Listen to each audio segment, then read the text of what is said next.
আসবে cinema hall movie, মানে cinema হলের স্টোরি। আমাদের সুপারস্টার ডিরেক্টর রাফি রয়েছে, মেগাস্টার শাকিব খান রয়েছে। চেরি অন দ্য কেক, এর চেয়ে বিশাল আর কি হতে পারতো। নাবিলা, তুফান রে পায় আয়নারে ভুলে গেলা। করেছিলাম যে আপু মনে হয় তাহলে দমে চঞ্চল ভাইয়ের সাথে অভিনয় করবে। পরে যখন পোস্টার দেখলাম তুফানের, আমার মাথার উপর দিয়ে তুফান আসলে উড়ে গেল, এরকম একটা অবস্থা। যাই হোক, আমার এবার মাসুমা রহমান নাবিলা আপনার কাছে জানতে চাওয়া যে সেই 8 বছর পর আবার বড় পর্দায় আপনি কাজ করলেন, সেখানে রয়েছেন বাংলাদেশের মেগাস্টার শাকিব খান, রয়েছেন ওপার বাংলার মিমি চক্রবর্তী এবং আপনার আয়নাবাজি রায়না। মানে আপনার আসলে কি এক্সপেকটেশন, যদি একটু জানতে চাই আপনার অভিজ্ঞতা, তাহলে কি বলবেন?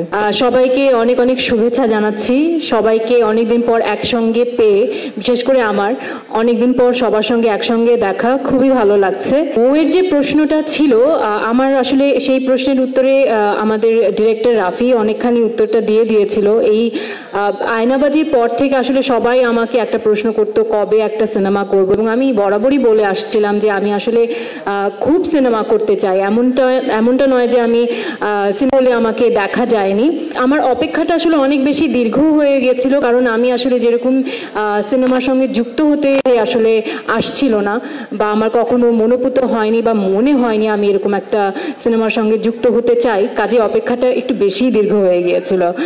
মৌ যে বলছিল আমাকে প্রেস কনফারেন্সে দেখেছে, আসলে তখন প্রেস কনফারেন্সে আমি গিয়েছিলাম, আমাকে আমন্ত্রণ জানানো হয়েছিল বলে আমি নর্মালি দর্শক হিসেবে শুভেচ্ছা জানাতে গিয়েছিলাম আলফাই চরকিকে।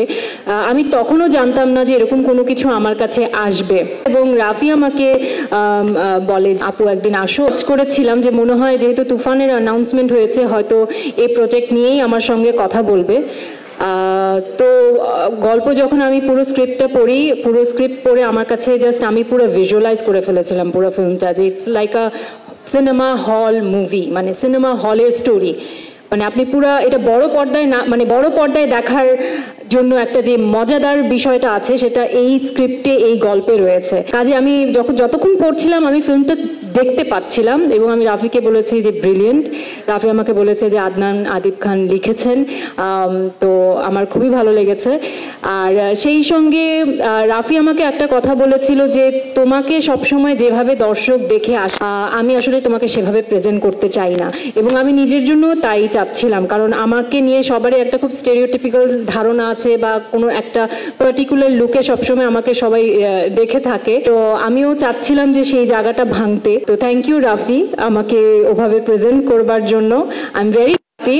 এবং সেই সঙ্গে যখন অবশ্যই মেগাস্টার শাকিব, সেটা ইজ লাইক দ্য কি বলে আইসিং অন দ্য কেক, মানে চেরি অন দ্য কেক। এর চেয়ে বিশাল আর কি হতে পারতো। তুফান আমার করতেই হতো যে করে হোক। আমাদের সুপারস্টার ডিরেক্টর রাফি রয়েছে, মেগাস্টার শাকিব খান রয়েছে, এবং অবশ্যই আমি মেনশন করতে চাই SVF রয়েছে। তারা যখন একসঙ্গে, তখন আসলে সাহস, ভরসা, বিশ্বাস আরো বেশি একটা তুফান সৃষ্টি, এবং ছড়িয়ে দেন তুফানের ব্যাপারে, যাতে সবাই দলে বলে হলে আসে। So thank you so much. Nabila, Toofan রে পায় আয়নারে ভুলে গেলা। ঠিক আছে, তাই হয়, তাই হয়, দিয়ে দিলাম।